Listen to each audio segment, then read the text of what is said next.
talk about defensive line group? It looks like you guys closed strong in that area. There's no doubt, and y'all know in this league you win on the offense and defensive lines, and the defensive line was a focus. And the three guys we have, we feel like are three of the best in the entire country. And Coach Garner's a great coach, and he's going to have three guys that will have a chance to help us immediately.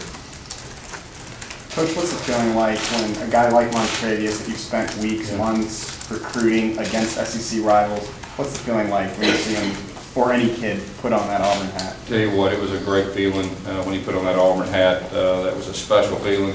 Coach Gardner's had a relationship with him a long time, and they're extremely close. Everybody in the country was wanting him. But when he got back to Auburn, he loved Auburn before. And the new staff, he had a relationship with Rodney, and then when he came back on, he said, I still feel the same way. And so that was a very exciting moment this morning. Gus, the three quarterbacks, two of them, Jason and Nick, could they conceivably, depending on how things shake out, play other positions?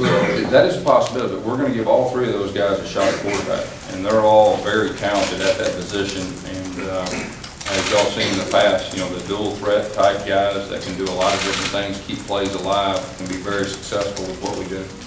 You mentioned 23 for now. How many more do you think you might possibly sign, and would you like to perhaps hold a couple for next year? Well, it just depends on who they would be, but there could be a couple more here in the near future.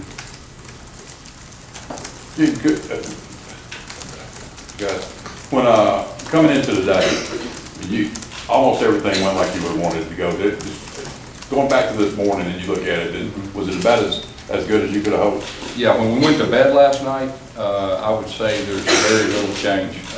There is some anxiety. I mean, anytime you're coming in this thing and you're 4 or 5 weeks in, and you don't have the foundation relationship, stuff could happen. But our coaching staff did a wonderful job developing those relationships in a short period of time, and pretty much went as planned today when we got up. How many hours of sleep did you get last night? I'm thinking 2, but sometimes I work best when I don't have much sleep. I was extremely excited. We've been gearing up for this day, and I want to bet our staff didn't get much sleep either. In addition to depth on defense, what does that allow you to do with the pace of your offense this year, and which of any of those guys you think will have an immediate impact in getting a rotation going up front? Well, of course, up front, they're going to have a chance to play immediately. I mean, obviously, they have to earn that. And like I said, the safety position, we feel like those guys will have a chance on defense to do that. But yeah, anytime you have depth at all positions on defense, it definitely helps. Gus, can you talk about when you got the job here, identifying the real positions in need and how you went about addressing those?